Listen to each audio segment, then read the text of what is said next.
parts of this. But I just want to take a minute to welcome everybody today to the webinar, and then this is being brought to you in partnership with the Commit Foundation. Hopefully, as everyone who's here probably knows, Commit Foundation, we pride ourselves on being the gold standard for helping high potential veterans transition into the private sector. And we don't do this alone. So we thrive on this ecosystem of partners, venture firms, tech companies, mentors, who all believe that veteran talent is a massive competitive advantage. And that's why we're excited today to have leaders from A16Z and from Larx to, this really isn't just a webinar, it's the Commit ecosystem in action. And I'm excited for everyone to be here today and to learn more from our friends. Tad, I want to turn this over to you to get us started. Oh, and we lost him. Just kidding. That is how valuable Tad is. So, like the adversary had to get in and kick him off this line. Well, how about this? Can I have both I guess Zach, if you want to kick us off, you and Matt, like introduce yourselves and tell the audience a little bit about who you are. Yeah, absolutely. Thanks, Michelle. So excited to be here and be part of this. Love the Commit Foundation. Our team's been heavily involved in numerous efforts. So by way of introduction, I'm Zach Chen. I am a go-to-market partner at Andreessen Horowitz. I've been with the team for about 4 years. Our go-to-market team, what we focus on is essentially accelerating time to revenue for the portfolio companies that we invest in. So we maintain a large network of contacts, whether on the Fortune 500, Global 2000, or in our case, in American Dynamism for aerospace, defense, energy, manufacturing, public safety. We maintain that network across government, across the Department of War, and all of the federal and civilian agencies that can benefit from that technology. Before that, I was at JP Morgan for about 7 years. So I worked in payments for financial institutions, multinational corporates, and fintechs. And then before that, I was in the Navy for about 7 years. I spent a few years in the surface fleet and about 4 years or so at EOD Mobinet 1. All right. Hey, everybody. My name is Matt Cronin. I'm the Senior National Security Advisor at Andreessen Horowitz. That is a legal and policy role focused to a great degree on the American Dynamism portfolio that Zach was alluding to earlier. That portfolio, as mentioned, it focuses on defense tech, autonomous systems and aerospace, secure telecommunications, manufacturing, logistics, energy, etc. Before that, I spent about a dozen years in federal government service as a federal prosecutor and then senior roles at Main Justice, the White House, and on the China Select Committee. So excited to chat with all of you today about these sort of various important issues, and let's get going. Michelle, how's my sound? Am I okay now? You sound wonderful. Thank you. Amazing. Well, I apologize to everyone. I'm Ted Mielnicki. I'm the moderator for today. I am calling in on a very unstable Wi-Fi on the edge after being at a military base in the UK all day. I am currently the founder and CEO of a decision intelligence company called Larx. I previously am a 3X defense founder. I previously founded a company called Second Front and a company called Overwatch Data that I took through Y Combinator. And uh, previous to that, I spent a little bit over 10 counter IED issues. So in a golden age of defense technology right now. The past few years, we've seen a really steep increase, not only in the adoption of new technologies inside the Department of Defense and the intelligence community, but a real acceptance by the private sector community and especially the venture capital community in embracing our technology, not only for the national security implications, but also for the dual use capabilities. And it's really exciting because funds like Andreessen Horowitz, which are really leading at the front edge of these investment efforts, not only putting their capital behind it, but also putting the rest of their incredible strength behind propelling this industry forward. It's such a bonus for us. I often think back to 2014 when we founded Second Front, and we were calling it defense tech. There were not a lot of people who were looking to invest in that space. But now, 11 years on from us founding that first company, defense tech is vibrant. It's a significant part not only of the technology ecosystem, but of driving, U.S. resiliency and dominance forward. And so with that, I thought it would be a really good opportunity for us to open with a question for both Zach and Matt. So, Zach, maybe we'll start with you and then we'll go to Matt. What is the most significant or high impact opportunity you see right now in the defense space for both talent, but then also from an investment perspective? Yeah. So there's three that I think about most frequently in sort of my conversations with veterans. Um, Not necessarily in rank order of easiest to hardest, but look, part of what you spoke about, Tad, we need more entrepreneurs in the space. I think obviously veterans come in with unique perspectives and skill sets. In this moment, we just need more surface area there. It's not an easy road, it's difficult, but there's just a huge demand. Um, Following that, I would say that technical talent for these portfolio companies. So once again, veterans bring just such a high degree of technical talent. So, to the extent that you've seen problems in your respective fields and there's something to work on and something to fix, there's a huge demand for folks who have subject matter expertise in on the technical side.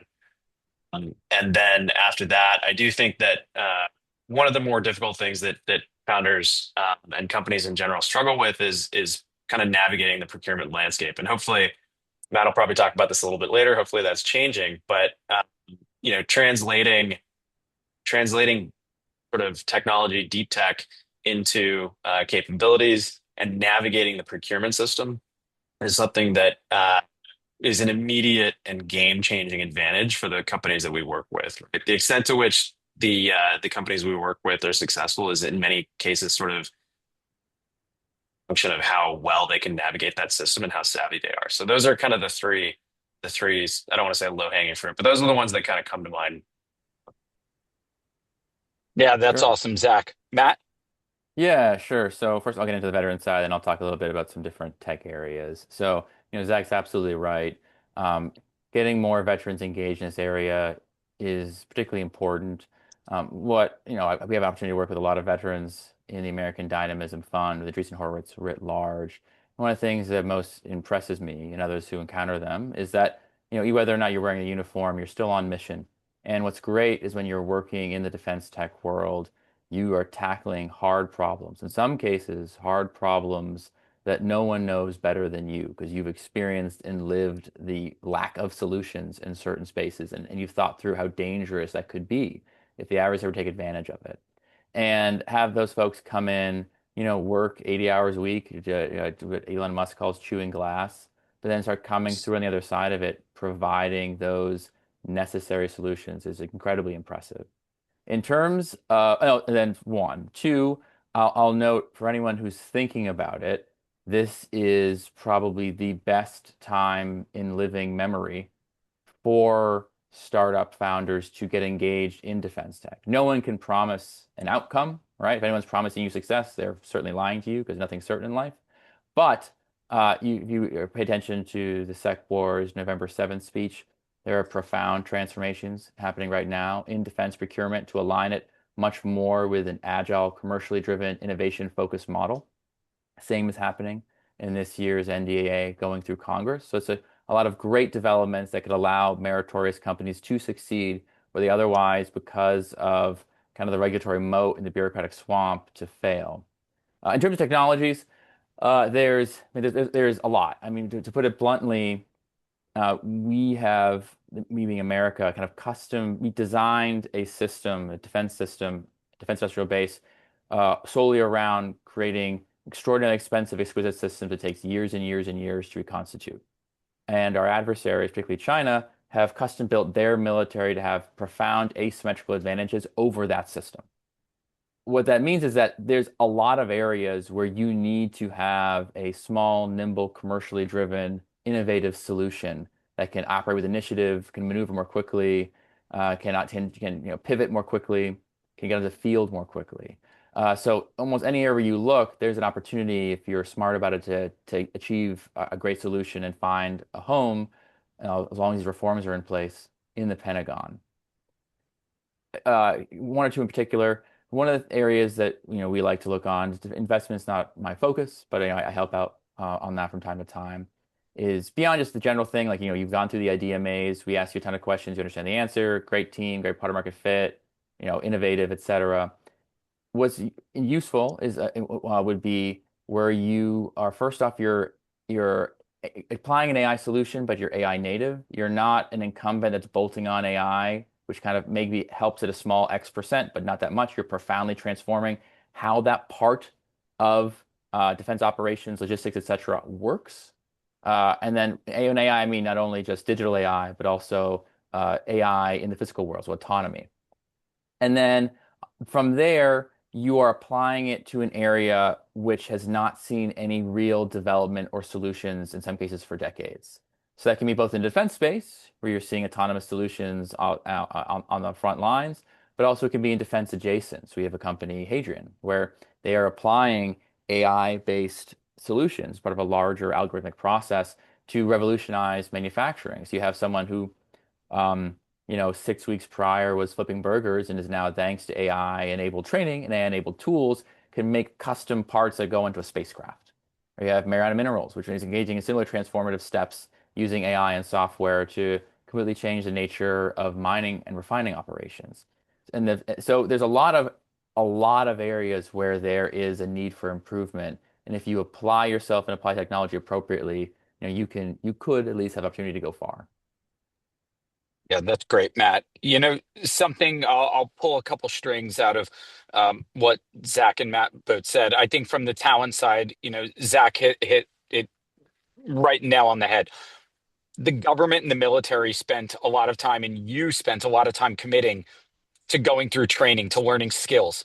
And while there aren't a lot of direct places where your skills as a warfighter are going to be really analogous in the commercial sector, one of those places where you can have an opportunity to have the mission continue and to really leverage the skills and the training that you received in the military is in the defense technology sector.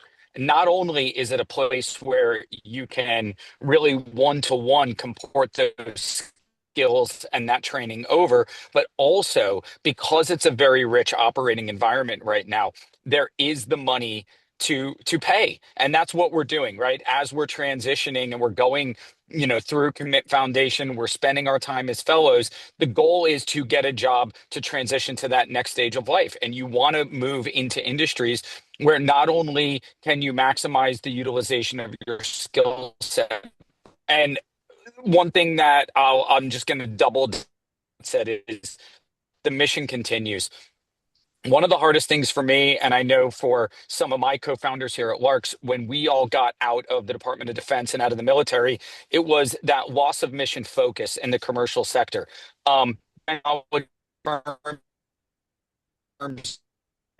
They really do have this belief in mission focus, and that is something that you can really leverage as you go and look into not only becoming a founder, because that's a very strong commitment, but even just becoming a member of a team of one of these incredible companies, really important. So I'd like to move into our first topic, which Michelle laid out for us so aptly, called achieving impact. So how are these fellows that are on with us today, and any that listen to this recording, what are the best way that they can have an impact? And I'd like to break that up into two sections, because so much that goes into the commit program is how do you have an impact on your own career and moving into this next phase of your life, but then after you find where you belong in this next phase, how do you have an impact there? So maybe how to have an impact as they're transitioning, and then after they find that place that they want to be, how to have an impact in the commercial sector. Matt, why don't we start with you this time, and then we'll go back towards Zach. Yeah, sure. So I think coming into this, and again, I don't want to just impress upon the importance of seeing these veterans who have this understanding of service. I think when you go in and you're trying to work, say, at the Pentagon, outside of the Pentagon, you are coming in with you don't no one's going to ask you to fire a rifle for them, but you will come in with a certain degree of very high degree of respect and camaraderie and esprit de corps that other people won't have walking into the building. And you are also going to be becoming a greater understanding of some of those problems. So the simplest way to think about it is I can't tell you how many of our founders when they speak to just the other day, they're speaking to very senior people at the Pentagon about their product. They say, "What's your origin story?" It's like, "Well, I was X. Well, I was serving in Y. I saw this problem Z, and it bugged the hell out of me, and I couldn't stop thinking about it. And I worried that what if the adversary did this, and we never fixed it." And so I just went and I just worked and worked and worked, and eventually I figured out a way to maybe get to a solution. And I formed this team and I made this great product. And fast forward all the parts that were super, super hard on the engineering side, and they got to something that works. And that is, I think, just the encapsulation of kind of the veteran model in the American dynamism portfolio. It's like you are solving a problem. You're not in uniform, but you are still addressing major problems. And in the end, you can achieve major solutions. And I think more than, as I just, not to reiterate too strongly, but more than any other time, probably in Pentagon history, since maybe at least World War II, there is a home for that right now. There is an appetite for it. Zach, your thoughts? Yeah. Yeah, no, that's great. I mean, the that's the thing that kind of you nailed it, Tad, when you kind of said, you know, you identify a problem. I mean, veterans are unique. They're a unique demographic that are going to identify a thing, but also actually do something about it. And so, if you have any doubts as to whether or not you can have an impact in that space, I would just encourage everyone to kind of pull on all the things that they did in service, all the things that they know they can accomplish from their time in service, and act on those things to make the change that you want to see. Maybe what's a little instructional as far as finding your direction for folks, or maybe don't have as much conviction as founding a company, but still see a problem that you want to work on, that are passionate about. For me, it was kind of looking very directionally in the areas and directions that I wanted to navigate. So, you touched on not having that same sense of purpose in private sector, and that's effectively what my story was. JP Morgan was not really a function of mission or purpose or passion. It was more a function of curiosity and proximity, to be totally honest. It so my navigation to American Dynamism ultimately was not an overnight success. It was much more circuitous. Um, from that experience, it was, hey, what is the thing that matters the most here? And slowly it started to formulate that it was actually the technology that was more interesting. And then, directionally, who in technology, my mind mattered the most. And that's how A16Z became, a very short list on that, as I kind of dove into that. And so, um, going towards something that identified as, hey, here's something that is working on the problems that affect all of us that we care about, and the moment that American Dynamism was articulated as that place where it kind of comes full circle, where your service can actually have an impact towards that. Those things kind of came together. I was lucky enough to do that. And so, all of that to say that directionally is kind of how I did it, right? It wasn't, I know I want to do this. This is absolutely the thing. For those of us who are kind of more like, I've identified something that I think is kind of where I want to be, it kind of ultimately ended up honing in on that, and just looking at, just thinking about it in terms of like, what are the largest problems that we see? What are the things we care about the most? And between those two things, you have much more closer access to, unlocking kind of your passion and directing your focus and your energy towards those things that you care about. Yeah, that's awesome, Zach. I really appreciate that answer. I think for me, having mentored a number of fellows before, I think you have to really take ownership of your own transition, and you really have to have a plan for what you go towards next. Right? You can't know where you're going if you don't have the direction that you want to march into. There's a lot of support out there from Commit Foundation, from the Mentor Network, from Andreessen Horowitz and other partners. But outside of this ecosystem and this framework, there's a lot of support that you can tap into. What Zach and Matt represent is one of the largest periods and highest dollar amounts of investment into this broader American resiliency, American dynamism, and defense technology space. And because of that, there's not only an incredible plethora of jobs that will highlight your own experiences inside the military and provide you these opportunities to go out and grab high paying, high valued opportunities with startups that are having a demonstrative effect on US and global security. But there's also opportunities for you to go out as a veteran and raise money and become a founder yourself.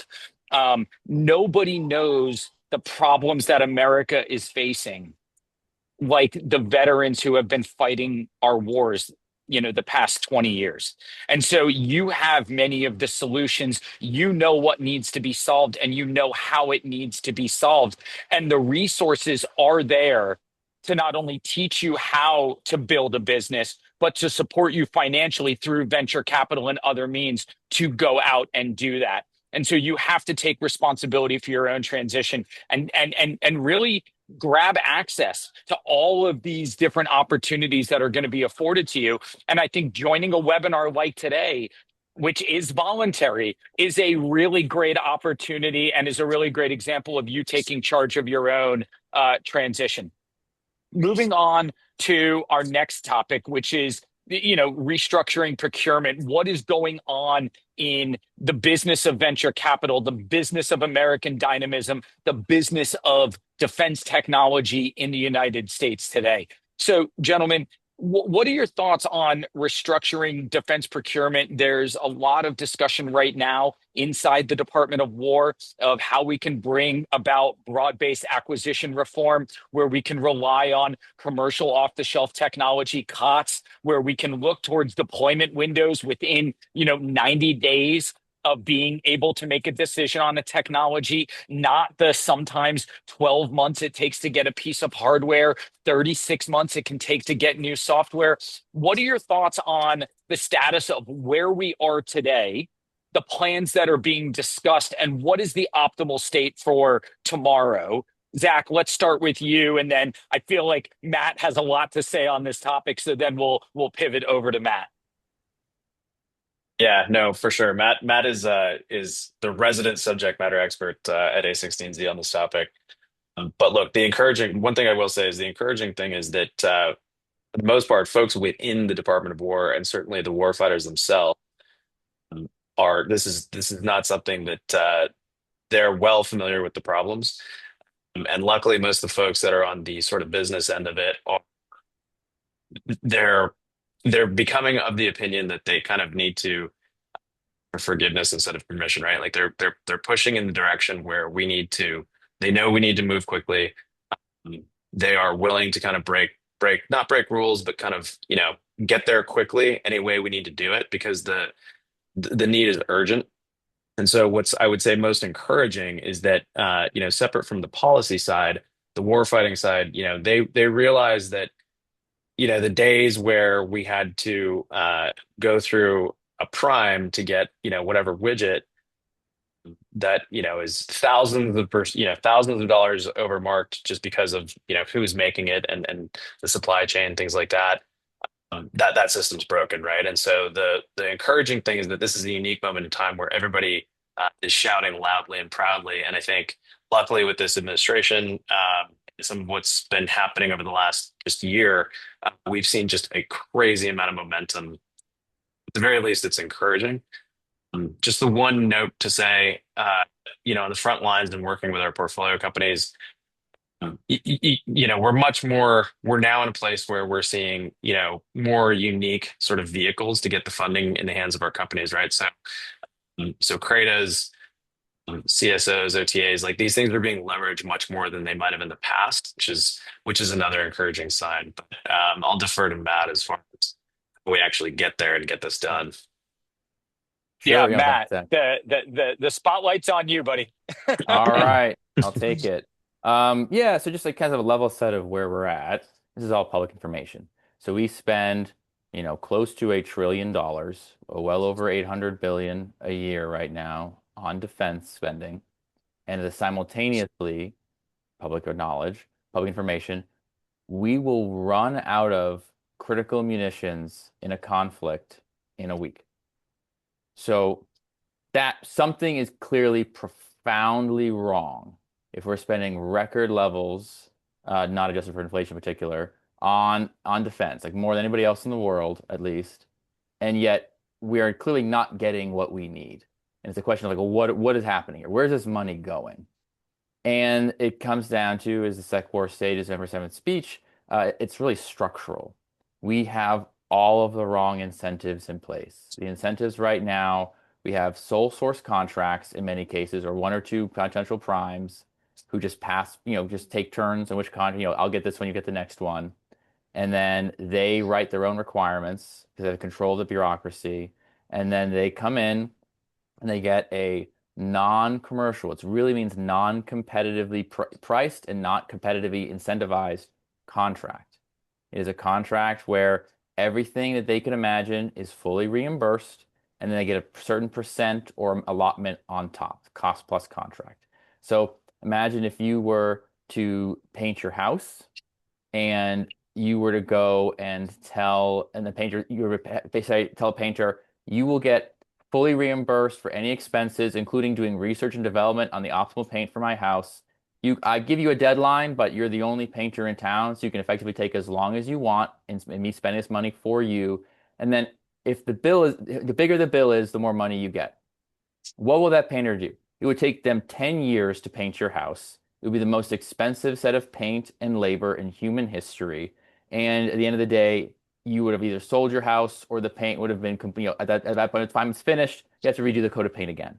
So it is just so obviously wrong that no one in their right mind would do it this way. But we are. And so there's a whole history of why we did that. Strangely enough, this is actually originally was a Soviet-style central planning that was inserted into the Pentagon by Secretary of Defense McNamara, because back then they thought it was better due to the Sputnik moment. Everyone else quickly realized that was wrong. The rest of American society moved on to the sort of things that we engage in general capitalism, and the Pentagon never did.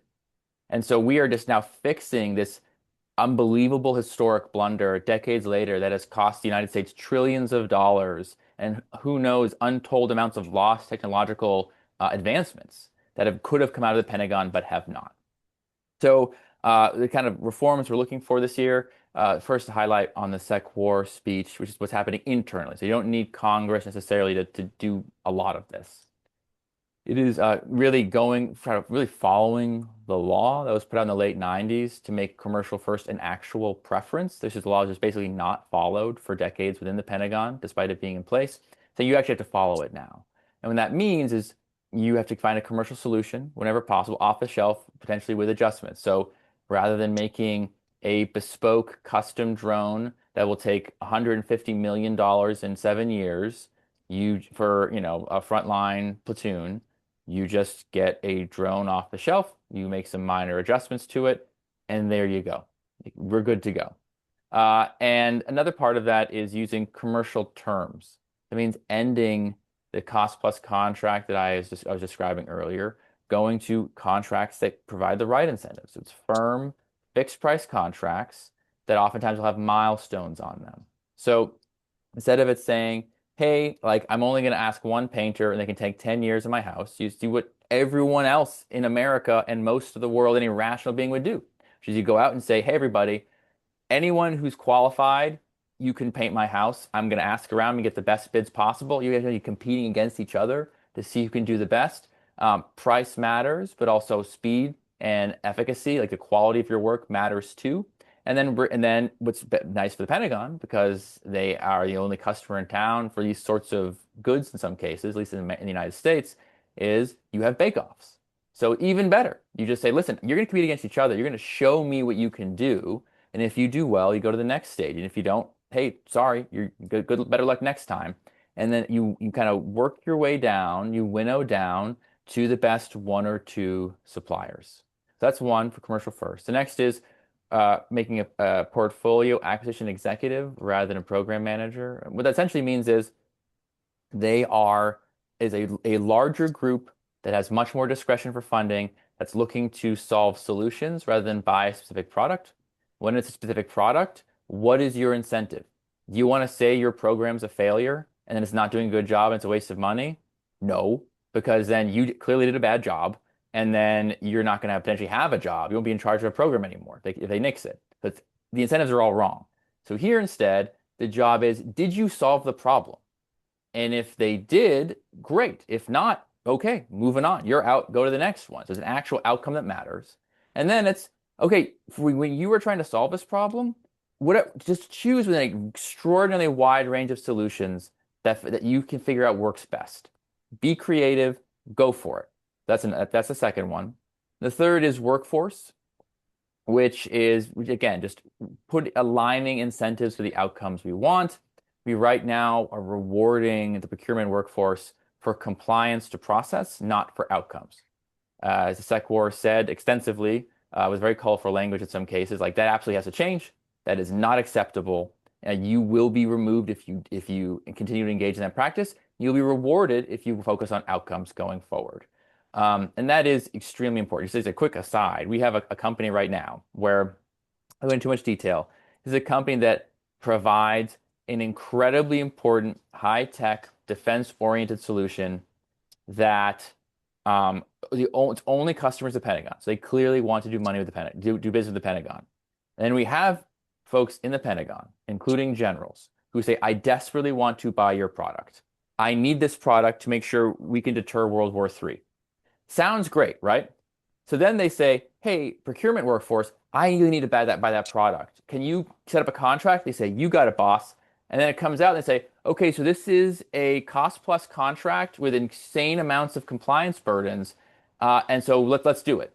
And the startup says, I can't first of all, these compliance burdens have no actual purpose. There's no value to them anymore. There never was. There certainly isn't now that there's like generally accepted accounting principles for the past 25 years. They have no value. They're dinosaurs.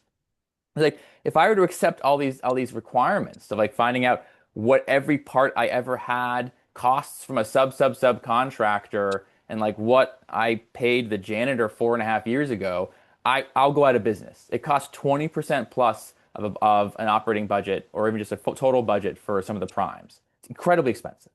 So they say, well, I'll go out of business if I accept this contract. So I have to say no. And then the generals will go to this frozen middle, the procurement workforce, and say, well, can you fix this? They're like, yeah, no, sorry. We're just going to leave it as it is. And then America does not get the incredible technology it needs to actually deter World War III. That's how stupid this system is. So that's on the acquisition reform within the Pentagon. Then there's a larger structural initiative right now in this year's National Defense Authorization Act, NDAA, where there's those three reforms we are championing, as well as two more that we're also championing. One is reforming past performance requirements, which if you look at GAO studies, basically they'll code as someone who's a new entrant and will say, well, for us to know if you'll do a good job, you have to show us that you previously did a good job on a defense contract. And they'll say, well, we're new. We can't do that. Like, oh, too bad. I guess we're not going to work with you. So that inherently means that you're not going to get new companies working with the Pentagon. It's a stupid system. So we're reforming that to make it so other things you do that show your efficacy also matter. And the final one is expanding the definition of non-traditional defense contractors, which sounds complicated, but at the end of the day, all it means is if you are spending your own money to innovate, to make new products, you should not be treated as if you're spending taxpayer dollars. So if you're a defense prime and you're spending taxpayer dollars, I can understand why the government wants to have all sorts of auditing requirements, see what you're doing with our money. But if it's your own money, that doesn't make sense. Again, equivalent of going to the painter and saying, before you start painting my house, I need an extensive audit of everything you have done for the past 5 years, every cent you've spent on everything and why. I also need it for every single vendor you've ever worked for. Like, that's crazy. The painter would say, well, I'm not going to work for you. That would bankrupt me to do that. So those are the ideas we're championing, what we call dynamic tech defense reform. These are absolutely critical. Encourage you to reach out to the appropriate folks in Congress if you're interested to kind of reiterate your support for it. but at the very least, I want you to be aware of it, that we're trying to push forward these really important reforms that would allow startups, new vendors to do well, but also more importantly, would allow America to get what it needs to deter a major conflict. Thanks a lot, Matt. Zach, within A16Z, you're focused more on operationalizing technologies, right, and supporting the portcos. So if you're a founder or if you are working inside a defense technology company, which we hope many of these veterans transitioning will come into our space and do that, how do they take what Matt laid out on this like changing landscape of how the government is doing business? How do they leverage those opportunities to not only make their companies better, but to just support overall growth of the system? Like how do they leverage, like Matt laid this down from a very academic perspective, but we need to operationalize what he said in real terms. How do we do that? Yeah. Um, so, there's a subset of folks that we engage with that, have been steeped in sort of the procurement ecosystem.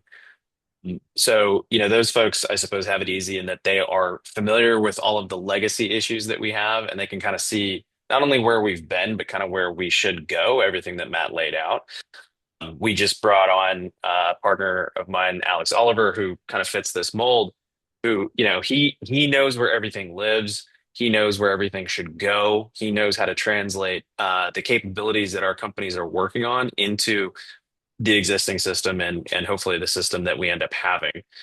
For folks that don't have, that maybe more intimate knowledge of the procurement ecosystem, I think, veterans, one of the qualities that veterans almost ubiquitously have in spades is adaptability, right? And veterans are very good at learning complicated things pretty quickly, actually, applying those and then translating those in a very real way from complex capabilities down into, hey, look, what are you trying to accomplish? Here's the effect, and here's the outcome that we're shooting for.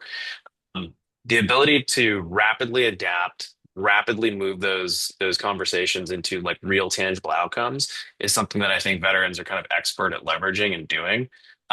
And so, just from like a personal development perspective, how you apply the skills that you have, that's the one that I kind of lean on with veterans the most is just not to be a chameleon, but to be able to rapidly lift and shift. Um, I think that's probably the one thing that most ubiquitously across the veteran population that folks can apply to this startup community. That's yeah, that's awesome, Zach. I really appreciate that. Um, I want to add a third topic area, which was not planned, but I think it really aligns with where Zach and Matt have taken us in this conversation so far. So we've determined that there's a really ripe environment for disruption, for new ways of thinking, for new companies to solve complex problems. So it is a target-rich environment. We also know that the commercial sector is standing up predominantly through our venture capital funds. And they're saying, we're here. We're here to support this. We're here to fund this. And we're here to support this administration and future administrations through acquisition reform so that we can fight better, smarter wars that aren't reliant on the primes. So target rich environment, well capitalized environment, there is opportunity here. But how do we grab that opportunity and how do we leverage that opportunity? I think that's what's going to be really the most impactful thing right now to these veterans as they transition. So my question to both Zach and Matt, and then I'll follow in after, is if you want to be a founder, where is that opportunity and how do you take advantage of these opportunities? Like, what are the resources that you guys recommend? Want to be founders, want to be entrepreneurs who may want to enter the space? Where do they go to get that kickstart? And if they don't want to be a founder, if they don't want to be an entrepreneur and they just want to go find these roles, how do they go after those opportunities and leverage this time? So, Matt, let's start with you and then we'll come back to Zach. Yeah, sure. So I'll say just a public service announcement. Being a founder is awesome. It is also crazy hard. So just as Tad knows better than most. So just don't take this and be like, wow, like it's all gumdrops and lollipops. Let me just get out there and found a company and then people will throw money at me. It's worth it. It's great, but you just have to make sure that you know you want to do it so much that you are willing to, again, again, repeat the quote Elon Musk said earlier, like, you're willing to chew glass for years, and that's your life. The reward is worth it. You have to make sure you are in it you are in it to win it, essentially, at that point. Um, and then, so with that public service announcement out of the way, I would say, as a founder, America is blessed with a unique venture capital ecosystem that no other country has. Every other one tries to replicate, at least nothing close at scale. Um, if you want access to it, you have to, it's first, again, just kind of, I alluded to it earlier. Um, you have to make sure that you deeply, deeply, deeply, deeply and fully understand the problem you're solving. So if you're going into a pitch meeting, you're going to be first, just getting to a pitch meeting is really hard. And when you get there, you have to be able to concisely and precisely explain why you and your team are the best suited to bring this technology that you are bringing into life, and then why that technology is the solution for this important problem. And thus, there is a very large market opportunity. Because what a venture capitalist needs at the end of the day is, ideally like a 10x plus return.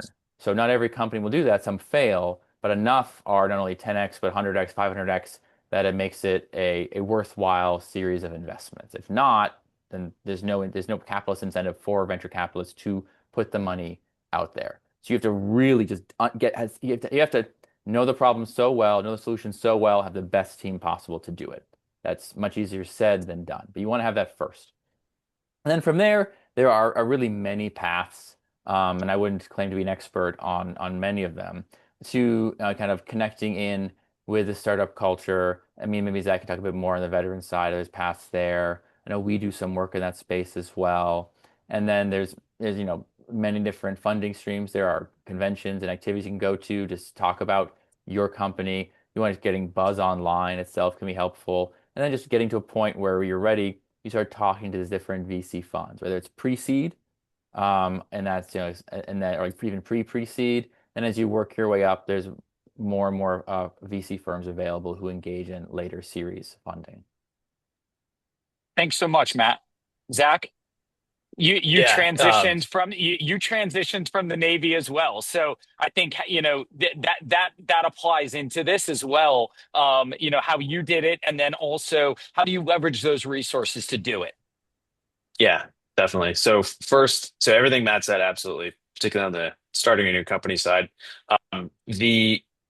The other thing, so everyone that's on this call is kind of, doing the right thing, right? Like people and places like the Commit Foundation, taking that active step, and like you said, Tad, actively owning that process, that is actually a huge differentiator to take positive steps towards, the outcomes that you're looking for. The other maybe piece to add on to what Matt said that applies to maybe how you framed it, Tad, is people I don't think quite realize how much of a people business this whole thing still is, right? So all of the founders, and particularly our most successful founders, looking at companies like Hadrian, looking at companies like Cape, and those founders have a bit of a common thread in that, one, to Matt's point, they knew the space so incredibly well. They also knew all of the people in the ecosystem.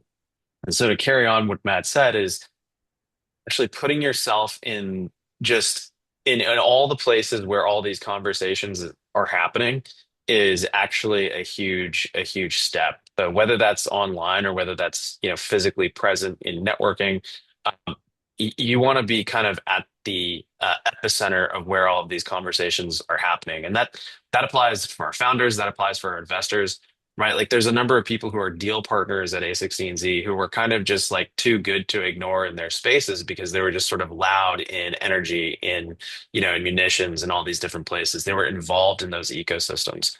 And so, I hate it, like you hear the importance of networking, but I would just ping on that both for business development purposes, but also as a founder is actually probably one of the maybe three most important things you could think about.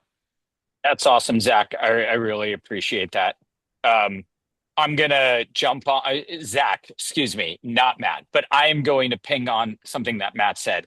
I've done this founder thing 4 times. The only two real employers I've had in the world were the Department of Defense and myself. Being a founder is the loneliest job in the world that you will ever undertake because no one will ever feel the stresses and the pains of it the way that you do. Your co-founders will feel it differently. Your employees will feel it differently. I have a wonderful support system of friends and family who have no idea what I go through because it is a very subjective experience. So you do have to be ready for that. That being said, no one is more headstrong to take on that type of challenge than a US military veteran. So I would say lonely, yes. Hard as shit, yes. A grind, a gut-wrenching grind at times, yes. But rewarding, 1,000%. So that's on the entrepreneurial side. Ian asked a question, and Ryan also kind of doubled down on that in the chat window on, where do you find these jobs? To Ian, I would say there are no unicorn roles. There is unicorn talent that go make shit happen. Period. That is the hallmark of American industry. That is how we have become the most dominant country. That's how we're going to stay there. It is incredible talent. Go and take roles and succeed at all costs. To Ryan's point, these jobs are not posted on LinkedIn. They're not on a job board. They're not on Indeed. In fact, most companies will post these jobs after they've already decided who to hire to meet a legal obligation. So, piggybacking on what Zach said, networking is the number one thing you can do. There are people you served with that came before you that have successfully made the transition. Leverage them. You are a commit fellow. You have access to, by all regards, the number one venture capital fund on earth in Andreessen Horowitz. Leverage it.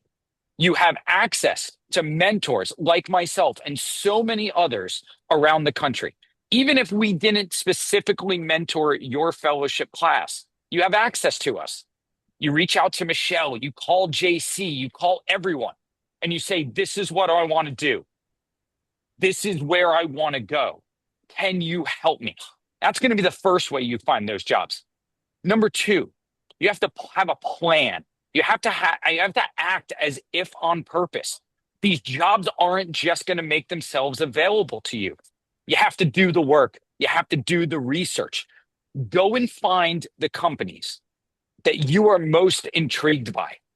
The companies that you think are doing something that is so damn cool that you have to go there, you have to support that mission, and you have to get involved. And then work back from that. Find your entry points. Get on LinkedIn. Have a strong LinkedIn portfolio. Work your network. Who do I know that works there? Who do I know that is connected to that? Oh, I don't have anybody. Let me call Michelle. Maybe in her network of mentors and previous fellows, she has one. That is how you get a job. Finding a job and transitioning is your job. It is a job. This shit's really hard. And you might not find that perfect role the first time out, but you have to find that role that is going to help you find the next role. But you have to work at it. Zach, you look like you're looking to jump back in. Do you want to jump on this? Yeah. Yeah, no, there's so much to say here. I mean, you touched on a couple of things. So you as a founder, I mean, right, everyone is kind of thinking of this as where can I find a role? Where can I find a job? To your point, Tad, deconstructing it is, hey, I'm a founder. I'm looking for the most incredible people in X space. You have to think kind of what is it that the best founders and the best companies in the world need, and kind of work backwards from there a little bit. And that's kind of why I was pinging on the networking piece. But look, most veterans who are kind of worth their salt should have a conversation with you. Like you should be fearless about reaching out to other veterans in all these places, asking for like 15 to 30 minutes just to have a chat. And they say this at Commit, and it's absolutely the maybe one of the most valuable pieces of advice you could get is have every last one of those conversations, informational or otherwise, just to one, understand what's going on, get as much intel on the different spaces as you possibly can, but just the perspective from these folks who have been here before and who are working through the same problem. And myself included, like I'm happy to have a chat with everyone. I'll take all the conversations. And then there's a number of tangible things that you can do, and Commit is great at this as well, but there's a number of tangible ways that you can kind of improve your dialogue, your ability to have these conversations, get more comfortable in the space. And probably most importantly, the best way to tell your story so that it makes sense to founders like Tad who can immediately translate that into that's what this is. And so there's a ton of things there, but networking is we're talking about it, but that's key. 100%. It's networking and it's education, right? So I went through the Y Combinator Accelerator program on my last company. You go to I think it's ycombinator.com. There is a free knowledge base, and they host free seminars on the early part, how to become a founder. And you can read up on what are the steps you take to go down that line if you want to be an entrepreneur. There's also job boards.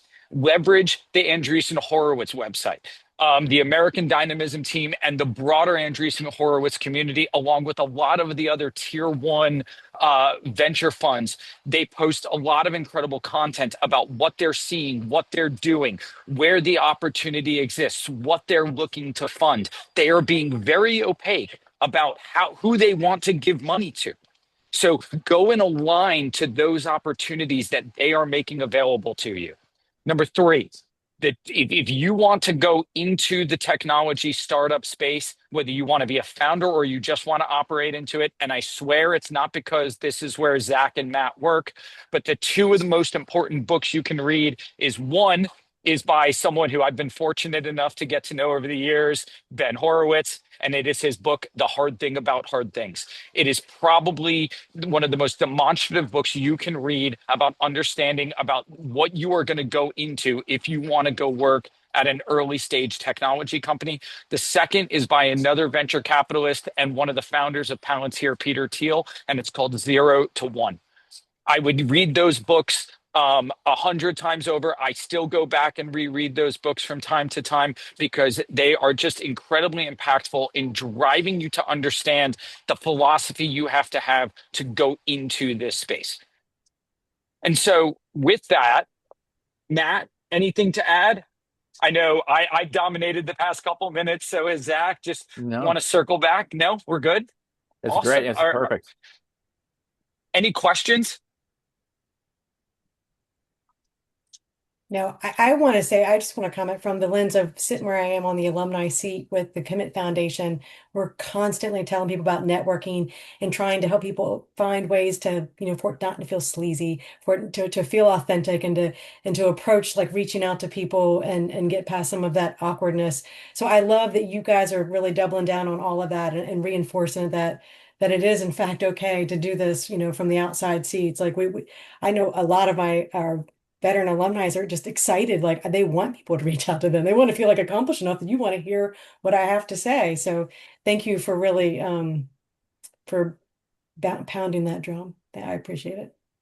No, Michelle, I'll, having been a part of the Commit ecosystem for, I guess, close to a year now, what I would say is thanks to you and to the entire team.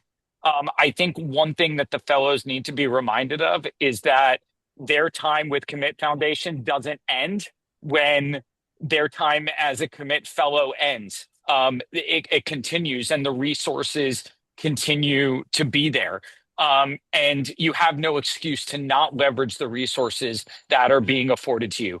You did the work, you served, you benefited yourselves, but more importantly, you benefited us. You benefited our nation. You benefited our country. And like, this is an incredible opportunity now for you to make that transition to that next state.